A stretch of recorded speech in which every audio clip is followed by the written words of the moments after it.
A couple of minutes passed, and at this point I'm convinced that maybe Charles didn't say anything, and it was time to stop being paranoid. I think maybe I can head back downstairs. But as soon the thought crosses my mind, I hear the door open. I refuse to look back and instantly curse that I don't have my blade if this is Charles. I am dead. A warm presence perches beside me and I glance up. Mateo doesn't look at me. Instead, he gazes out into the view, the Luanda city lights twinkling like a carpet of stars. His presence is oddly relaxing. I feel I could tell him what happened, what I plan to do, and maybe he would understand. Maybe he would help me.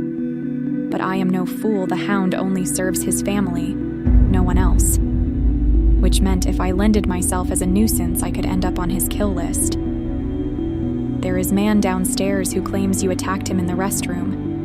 Before you ask why someone would come to me for what you did, it's simple. We walked in together. The reason was so no one here thought you were unclaimed, but as a result, that means that if you do something, they will come to me. He turns to face me, looking at me with an expression I cannot read. Now, I don't believe him because last I checked, you are a librarian, on an exchange program for 6 months in Luanda. In your pastime, you are in the library reading, or on a call with my sister. So the idea of you being able to take down a man as large as Charles and cut him up is hilarious. I want to smile, but I don't. I stare blankly, waiting to see where this goes. Yet, why would Charles make up something like that? So I decided to come find you and ask you, Nala, did you attack Charles in the restroom hallway? He crosses his hands behind his back as though bored with this conversation. I verbally assaulted him, yes. I omit the part of the physical assault. Yes, he did share some of the choice words you used, but he showed me his hand that had a knife wound. I hate to ask, but I need to see what's in your purse. I clutch my purse tighter, not wanting to give it to him even though I know there is nothing inside. I didn't need Mateo to trust me, but I needed him not to view me as any sort of threat. I was reckless. He extends his hand, waiting patiently, and I reluctantly hand the purse over to him.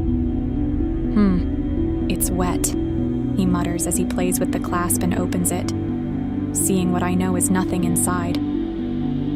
A drink spilt on it earlier. I shrug, taking the bag back. Like I said, I don't think you did anything. However, I also believe never underestimate anything. He clearly must have harmed himself, and did it as a ploy to have something on my family. I will take it from here. You have nothing to worry about. But do keep your distance from him. He is a dangerous man. I nod, all of a sudden feeling more than exhausted. Maybe it was the travel, the jet lag, the weight of my parents' death, but I just want to crawl into a warm bed. He moves to turn, but then pauses, facing me again. I turn to face him, looking up at his distant eyes. How are you feeling? The words sound odd as they come out of his lips. Mateo didn't ask how I was feeling ever. Was he trying to be normal since he accused me of chopping up Charles?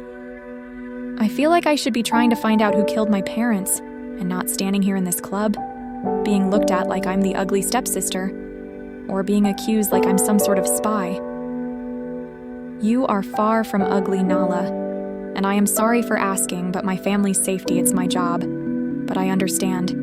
If you want me to take you back to the apartment, I can. Diego won't leave until my sister does anyway. He offers, and I don't say no. For more episodes, make sure you like and subscribe and hit the notification button. Catch you on our next episode of Black Sparrow.